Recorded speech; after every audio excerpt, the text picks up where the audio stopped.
my main business is I run Facebook ads at Acceleration Enterprises. So we run lead generation ads, mostly for small retailers, like retail businesses. And what I do, the strategy, so I'll summarize the strategy real quick and then I'll show it. Basically what we do is we run ads that advertise a newsletter. So for whatever niche that is, we say, hey, sign up for our newsletter and you're going to get tips, tricks, giveaways, you know, content, stuff like that. The same kind of stuff you normally are like, this is why you want to get a newsletter, basically. And so people can opt in right on Facebook through that ad, and the lead form that's used on Facebook has their information auto-populated in it because Facebook already has it for the account. Facebook already has an email and like their name tied to it. All they're really doing is just confirming it. And then that's like going through Zapier and then going into their list, or are you downloading and then just exporting and then uploading? Either way, you know, it depends on the API call and that sort of thing is set up properly. And Zapier is a great tool to do that, just automatically. I highly recommend just doing that. You can export the list and then upload it into Aweber manually. And then from there, what my agency does is we build a high quality autoresponder or indoctrination sequence in Aweber as a service. So we build that indoctrination sequence based off of a strategy that I've tested with like dozens of clients, and used in my own business. That's like a warm-up sequence, basically. And that warm-up sequence, you know, people are tagged. We tag them from Zapier. I believe we add the tag in Zapier. So that way they're coming into the list tagged, and, you know, that way the client can send their regular newsletters after they've been warmed up. Because that initial warm-up sequence is really important to indoctrinate the new lead and say, hey, thanks for jumping on the list. This is who we are. This is what we do. And basically, here's, you know, make sure you whitelist our email. So one of the first things we tell them is to whitelist the email so the deliverability is a lot better. And then we drop a few links in there, and depending on the client, they may have an introductory offer, especially for e-commerce clients. We say, hey, go to our website and use this code to buy something. Now, one of the things that I've found that has been really good is for this particular client that I'll show you here, is when people complete the lead form on Facebook, they have an option. So that would just automatically be like, boom, in Aweber, they start getting the indoctrination sequence. And so you've got the folks that are in this like warming up essentially phase, and they're a segment that is kept out of the main list until they finish that initial, right? Or are they getting both?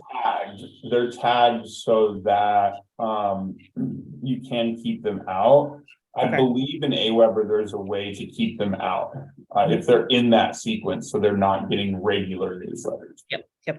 So if you're sending is that what you're doing here, or is it like just this core bit of content and then they can have the additional news, like, or does it matter really for this? Right, the core, like the autoresponder is evergreen, so it's just running those people. You know, to try to warm them up, indoctrinate them into the brand. And usually it's 3 or 4 emails. So it's like, here's the welcome email, whitelist us, maybe a promo. The next one is like this, usually a storytelling email that's like, hey, here's our backstory and like how we became who we are. And then usually the next 2 or 3 emails are like social promotions, like, hey, join our Facebook group, check out our YouTube channel, that kind of thing. Okay. Depending on where the client publishes a lot. So we're trying to make sure the initial emails are getting them into different marketing pools.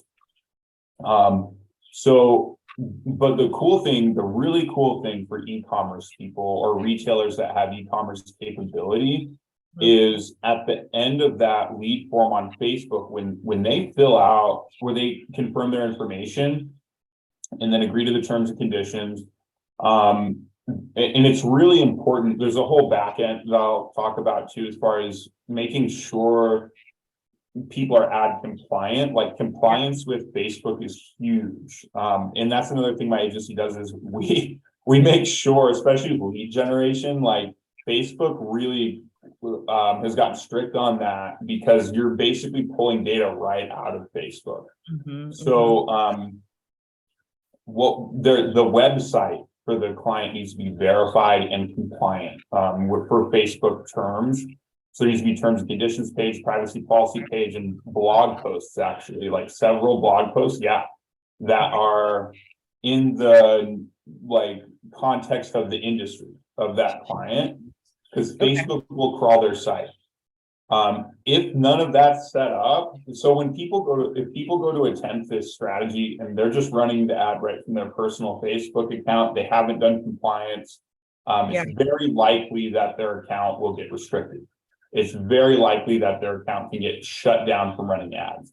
Yikes. Okay. Because Good to know. Facebook would rather err on the side of hyper safety, and maybe a few good eggs get tossed out, but they're tossing out the bad ones too. To try to keep the bad people out.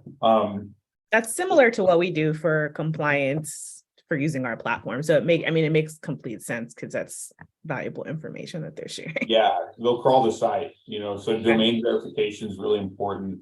As well as those other compliance, those facets of compliance. Also, the Facebook page needs to have 70 to 100 likes or followers. So the business page needs to have content on it, some likes and followers. You can't just fire this strategy up and just start running it, or Facebook will be like, well, this looks really shady, basically.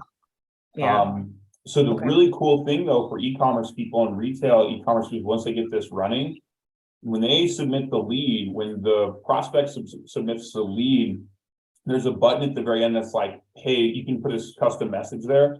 So what we do is we say, hey, check out our current specials and click this button below. And they click it, and it takes them right to the website, and it takes them usually to a page that has special promotions for people that just signed up for the newsletter.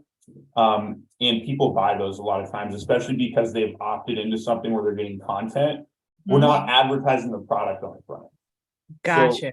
It's just like, really and by the way, here's some extra something special for you. I mean, even you can customize it and be like, because you signed up for our newsletter, here's some product specials that are one-time offers, basically. Okay. That's neat. Okay.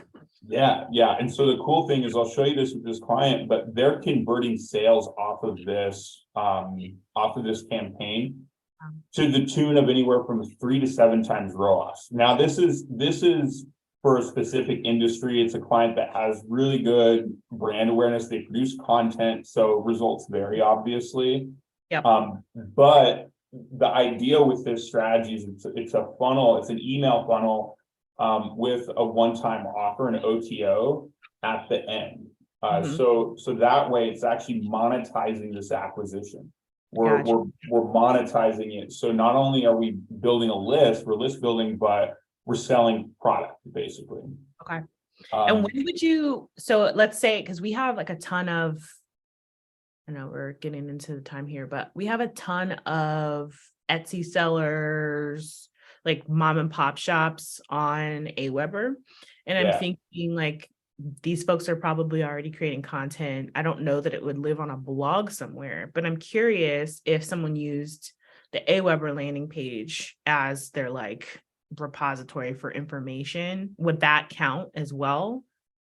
Or like the newsletter hub?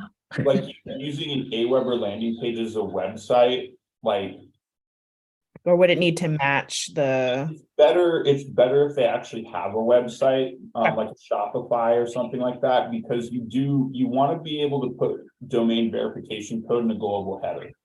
That makes sense. And you also, the cool thing too is you can run, there's also retargeting strategies that you can run on the back end of this lead generation strategy. It goes a little bit deeper. And to do that properly, if you have a Shopify store or a WooCommerce plugin for WordPress, Facebook has made those companies partners, and they have really good API calls now, because they had to overcome the iOS 14 updates. Right, that makes sense. Yeah, and so, because originally those those tracking methods were done with HTML code with a pixel. Pixel, right. So it's still kind of like a pixel now, but it's done through API calls from actual server. So attribution with Facebook has gotten a lot better with those partner companies. Yeah, I was thinking that's probably for the better, because it would be way more accurate to be able to say this API call was triggered from this particular action. That's awesome. Yeah, so I'll walk through it. I'll just Okay. run through it real quick. I'm going to share my screen. You should see a Facebook business ad account. Yep. Okay. So I'm going to jump in here. So this company sells quilting rulers and like quilting accessories and quilting tools. So they're in the quilting industry. Mhm. And we'll run over to ads manager here. Now we've been running this for a few months. So I'm gonna expand this so we can see some numbers. And you said it was like roughly a $500 ad spend per month. I believe so for this one. So we'll see this new customer acquisition here, this campaign. We're running $20 a day. So that works out to be about 46 or $460 a month, or around $5. Okay. So you can see like they've acquired 4,259 leads. Those are emails. And that's in 3 months. This is and they've spent $812. So they're paying essentially 19 cents a lead. Now on the back end of this, there's targeting, like I do very specific research and create the targeting based on the industry. And we reviewed these emails and they are industry specific, and they are people that the open rates are still really good. I'll show you some of the open rates real quick, because sometimes, the problem you run into with strategies like this is you acquire bad leads or people that are opting in that maybe don't matter so much. But these ads are very specific to quilting. They're very specific to the industry. And so these are pretty legit leads, basically. Like it's not a lot of bogus stuff. So what's that? So with the specificity and like in the industry, this wouldn't necessarily be like these ads are not super blanket intro style, come check us out if you're just getting started with quilting. It's more like you've already started quilting, here's like additional things you might need to get up and running, or here's some tools that might be helpful, that type of content. Yes. Okay. Yeah, and so like this is the onboarding series here. I believe there's a way to look at the actual open rate, because that's what becomes very interesting is when you're running an autoresponder series or a warm-up series, the open rate usually stays really good. Yeah, I think you can limit it by open type and pause. What about the eyeball? I wonder if it's on the bottom there. We just did some like restructuring of all these index pages, so it's a little different. So the cool thing is usually when people sign up for a newsletter, they are expecting an email. Like they're usually going to go look for it, or they're going to get the notification right away. So the open rates are always really a lot higher on these autoresponders. But what's cool about that is you're conditioning people to open your emails. Right. So you can see these open rates and these click-through rates are way higher than normal. And like even at 31,000 sends, like this indoctrination sequence we've been running is a 48% open rate. That's crazy. And now again, they send really valuable content. They have educators that work for them that teach, and they're producing regularly. So it's a little bit of a unicorn as far as that's concerned. But even if this was at a 20%, we'd be sitting at above industry standard for e-commerce. Right. But it really goes to show the power of having a well-built autoresponder that's copywritten really well, We're using things like inserting their first name into the subject line, using like a little emoji every once in a while. These are tested subject lines, you know. But here's an example of the welcome email. And the click-through rate on the welcome email is always higher too. So it's kind of your opportunity to not only indoctrinate somebody, but say, hey, check out our website, give us a call, maybe have a picture of like their team or whatever, to get that nice warm touch. And then also whitelist or favorite our email. Like favorite is if they click the star button in Gmail or something like that. You want to make sure you ask for that. Follow us on social media. Here's some links. And then there's a code for like 10% off of one of their classes on their Teachable store. Or whatever, where they host content. So this initial email is really important to have in place. You know, a big important part of this strategy is the autoresponder, and that is in place. So that's one thing we do for the clients. Obviously, you know, like I'm a certified, it's like I'm a copywriter. My team does copywriting for our clients. And so we get a high performing autoresponder here. So on the front end though, we'll jump into the front end.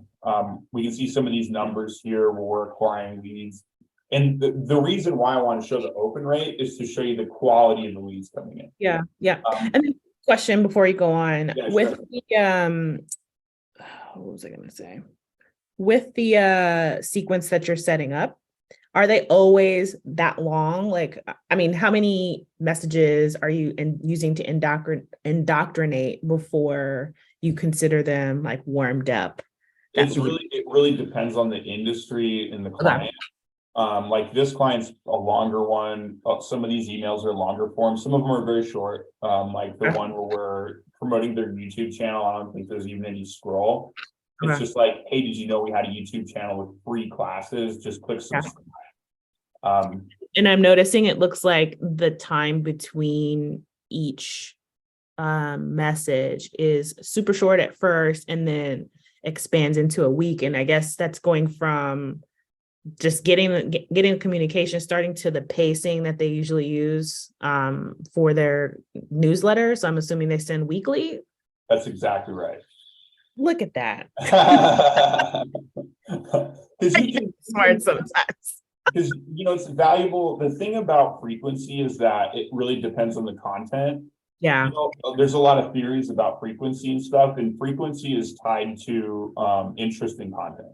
Like, you know, same thing with video views. Like, it's like if somebody is people are gonna pay more attention when they're more interested. Right. They're gonna pay more attention for longer periods of time when they're interested. Right. Now, you want to be able to hold their interest. So this kind of stuff holds their interest because it's very specific. They're driving content that's educational. You know, if you're just throwing promotions at people and it's like you're throwing a promotion every day at people, they're probably going to unsubscribe. Yeah, because it's just the same thing. And a little bit weird. Yeah, exactly. Yeah. So it's valuable content that's spread out to the pace of the newsletter, which is like weekly, like you're saying. Yeah. So we paste that out, and they have publishing on like all kinds of different platforms. They have a lot of content throughout, so we needed to build a longer autoresponder for them. But that open rate, I wanted to show the open rate just to show like the quality of these leads coming in is industry specific and it's good. So we'll jump into the actual structure here of the ad real quick. Go ahead and put the edit here. So the campaign, so you look at Facebook campaigns, ad sets, and ads kind of like as a hierarchy. So the campaign itself is the top of the hierarchy and the strategic kind of framework. The ad set is more of the targeting and more specific strategic framework. And then the ad itself is the micro strategy, right? To get people to click on stuff. So in the campaign settings, one thing we do is, one thing I do for targeting is I run what's called Advantage Campaign Budget, or what was formerly known as CBO, cost budget optimization. And the reason we run CBO is because Facebook will automatically distribute the ad spend to ad sets with different targeting to see which one's working best. Gotcha. So okay. This Facebook will actually use their AI to optimize ad spend for you across different audiences.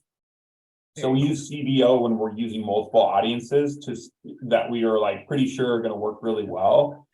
So that we're leaning on the Facebook AI a lot more to spend that money more effectively.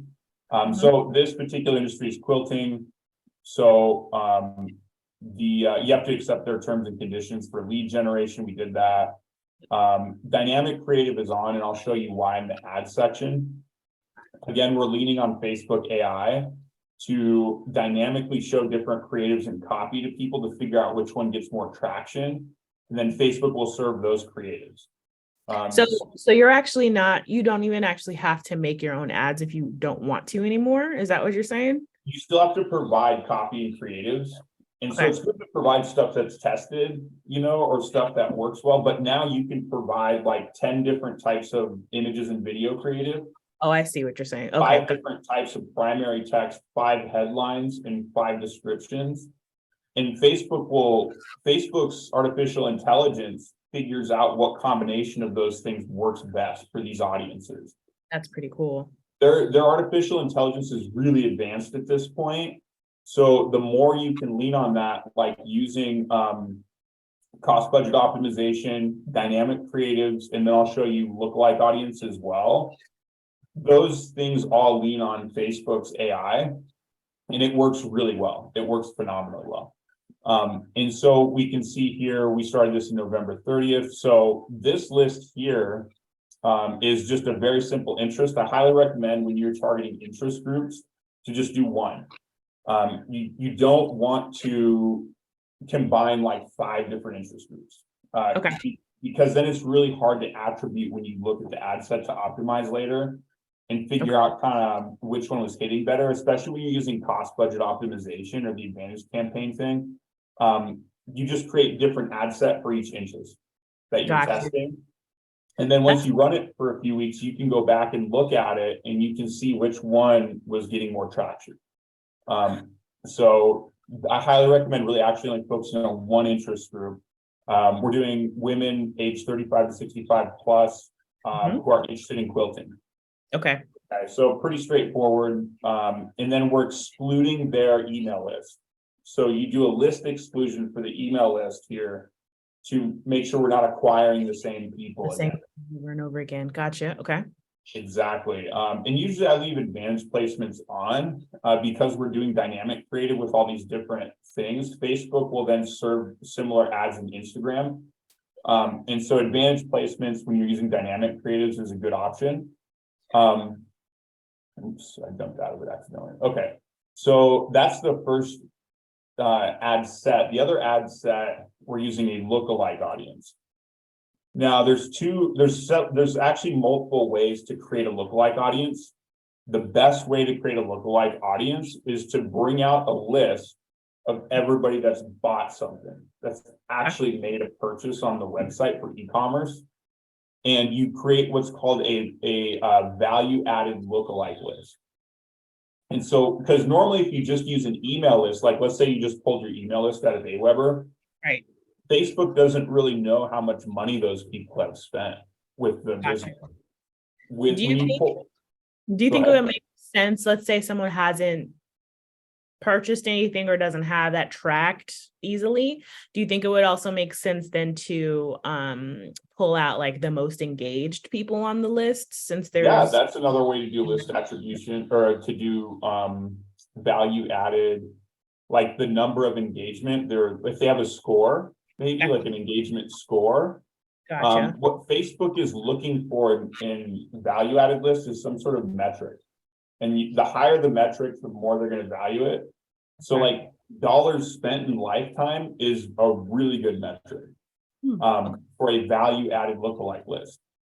Now, if you're just using a normal lookalike list, maybe all you have is a list of emails and names, like fine, that's better than nothing. Somewhere. Yeah. Yeah. But if you can create a value added lookalike list, it'll ask you too when you go to in audiences, when you go to make it. And you do value added, bring the spreadsheet in, and then you identify the column when you map out your CSV file. And you say, this is the value column.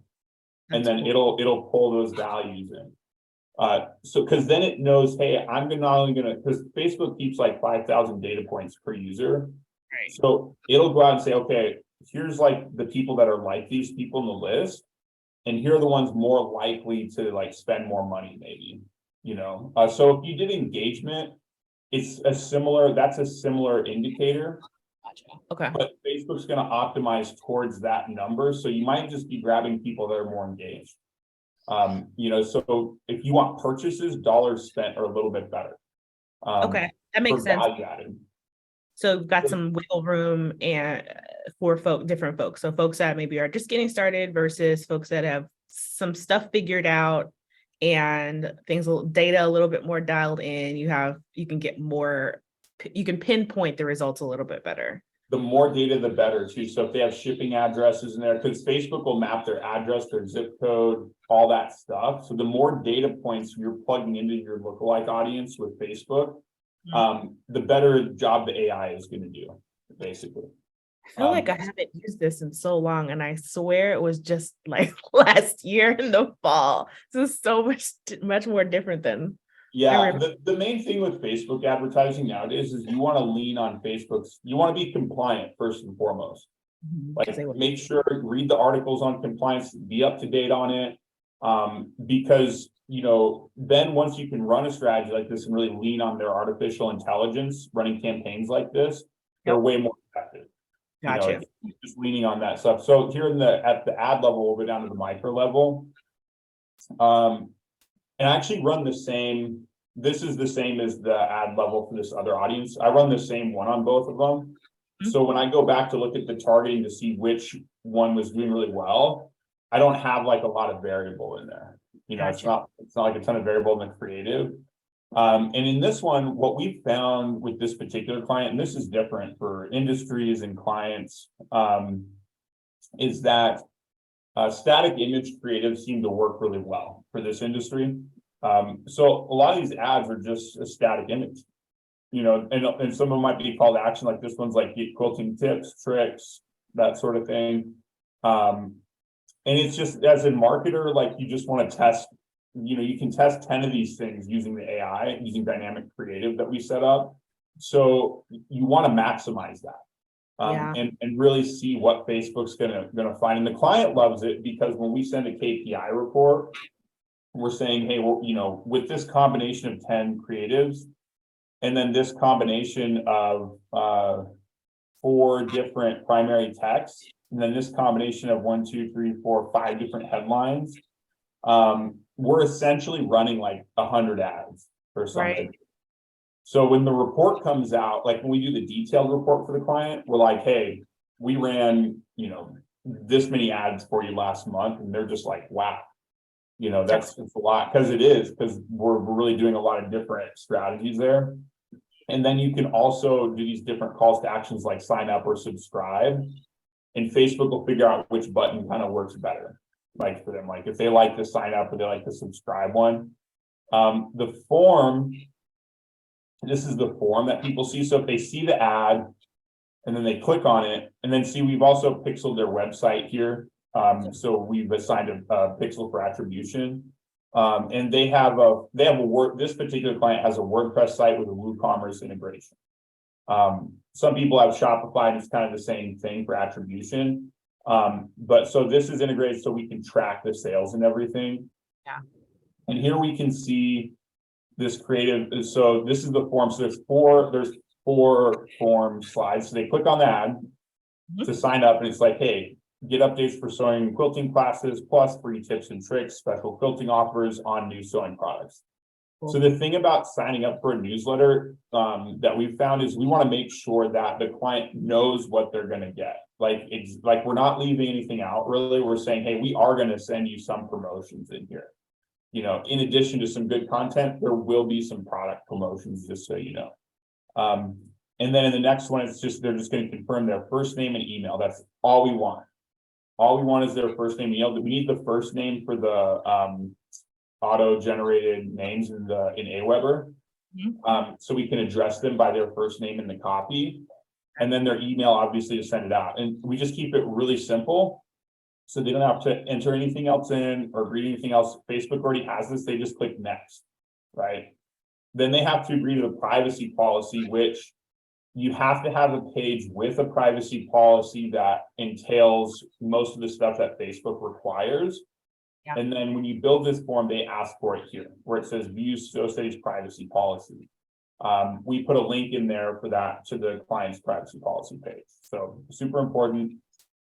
They click submit, and then we go to the next one. It says, thanks, you're all set. You can visit our website or exit the form now. And our call to action is check out what's on sale now. Click here. So they click there and it takes them to a specials page on the client's website. And this is really cool because then people can buy stuff. Yeah. Just So when we look at these, I'll show you, we're acquiring emails for like 19 cents a piece or something. This is a bigger industry, like the quilting industry is pretty big. There's like millions of people in this demographic that quilt.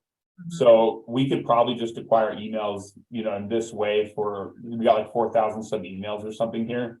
We could probably do this for years, basically, or run a strategy like this. They've spent $812. So when we look at the performance, I have a custom one here I can show you. They've had over 10,000 link clicks, 71 website purchases. So the ROAS here is a 5.43, and they've made $4,419. That's crazy. So they spent 800, but they made 4,400, and they acquired thousands of new emails. Wow. Okay, so keep running these and making them tighter and tighter and tighter because they're gathering more and more information. That's really cool. Yeah, so with this particular client, my goal with them is to approve more ad spend to get them so we can start replicating and scaling. And so this is like a very good example of an ad account that's prepared to scale, where they've spent probably $10,000 on ads over whatever, like a 2-month period or something. They're very poised to scale at this point with a campaign like that. Yep. So that's the strategy to micro level as far as the whole deal. The specials page is really simple. They don't even do like OTOs. Mm-hmm. We just send them to a specials page, this new and what's on sale page. This is where this new subscribers are landing.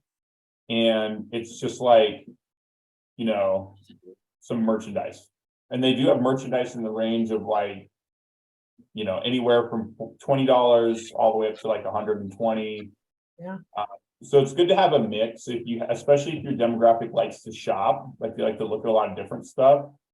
So somebody could land here and very easily, make like this subscription. They have let's see here, we have their Aweber push notification set up. That's a big differentiator with Aweber. A lot of email management. This is a big reason why we use Aweber for our clients' funnels, is because we can add push notifications to their website.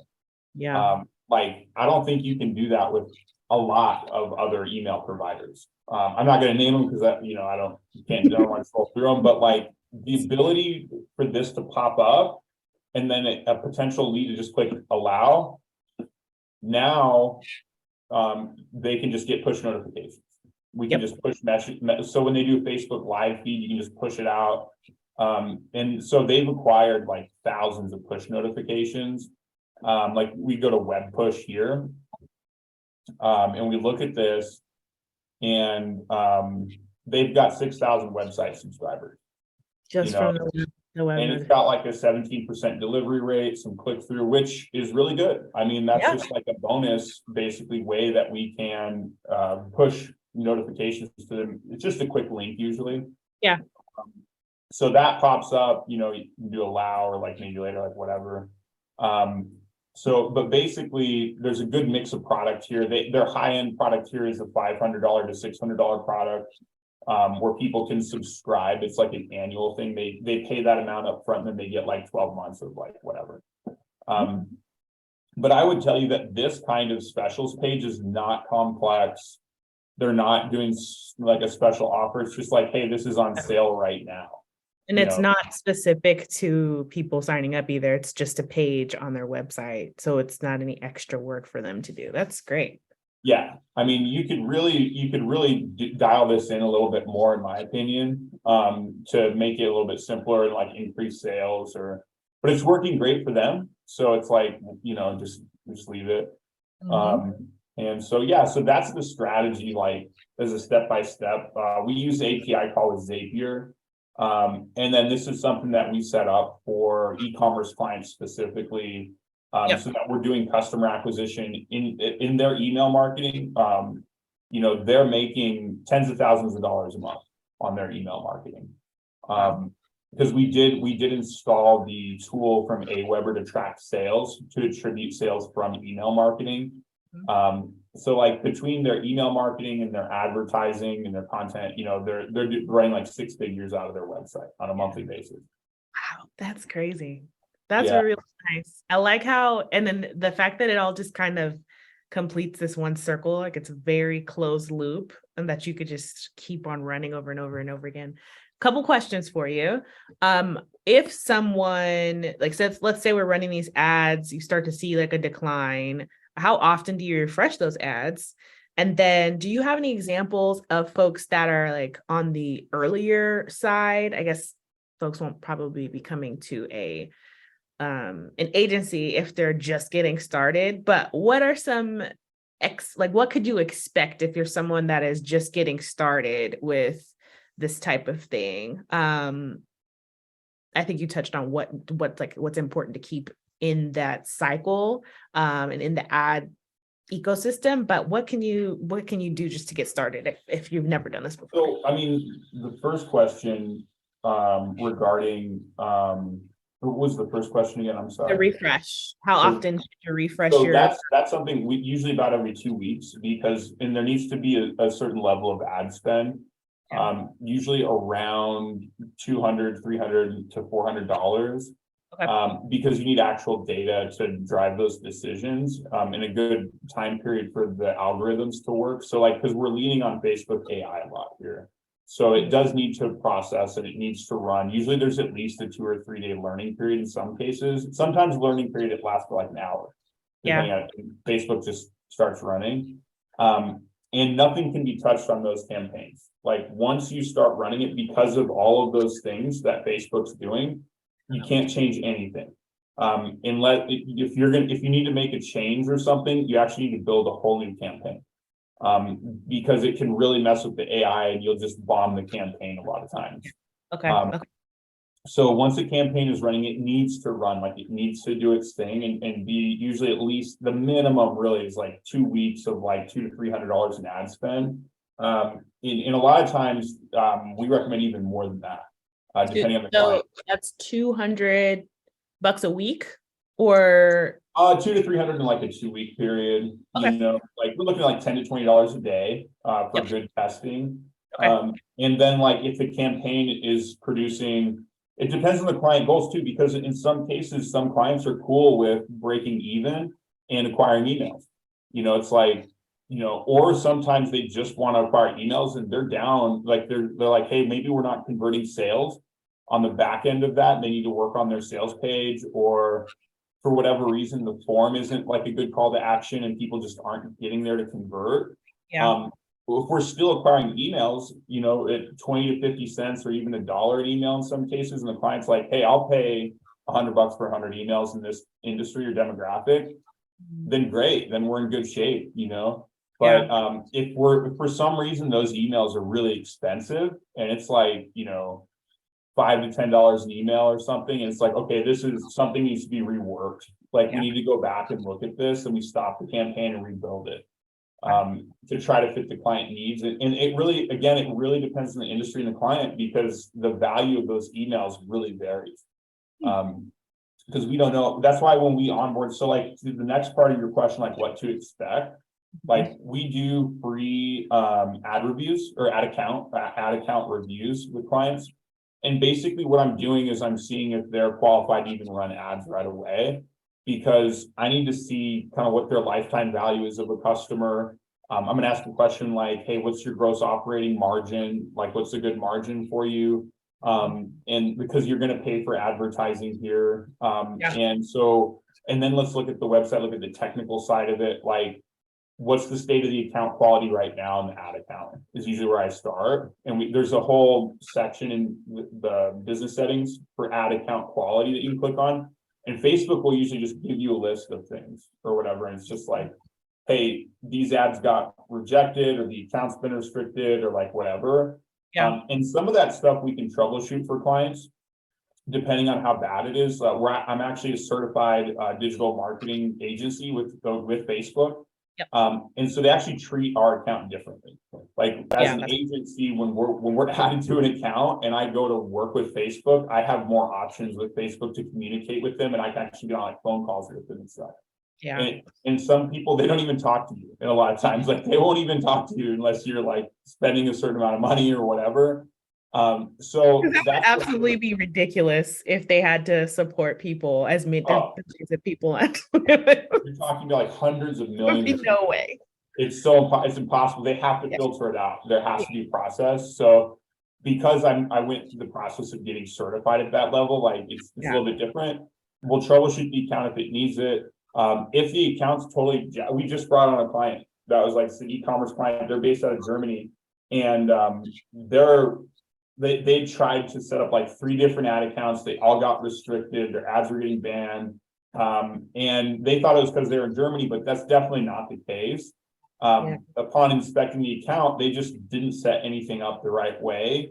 Their website didn't have the right stuff. And so we had to really take it from the ground up. We had to get somebody with a Facebook profile that was on their team to create a whole new business account, create a whole new business page, drive people to like that page, to build the likes up, put some content on it, fix their website, do a few things, and really get it up to speed. Because that took it can take time to do that. So that's kind of like people that are new. The first thing we do is we do a free analysis. Like I'll just look at it with the client on Zoom, and I'll just say, hey, here's some problems. Like here are your problems, basically.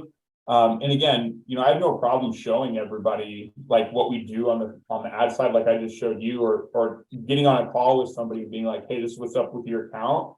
Because at the end of the day, people have to run their business. And if they want to hire us as an agency to do it, it's going to save them a ton of time, which is worth way more than the fee we charge. Because it's what we specialize in.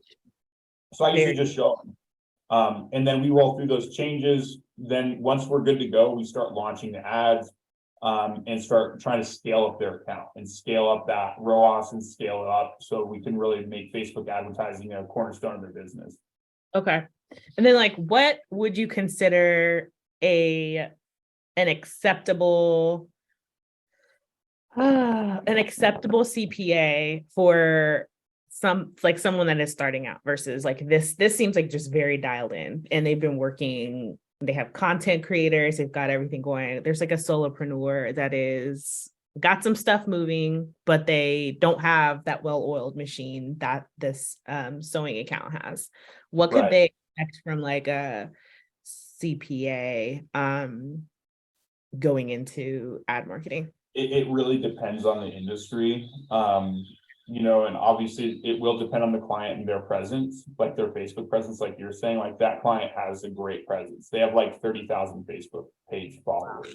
Okay. And they're doing live feeds every other day. They've got a team of educators. And so that's a unicorn.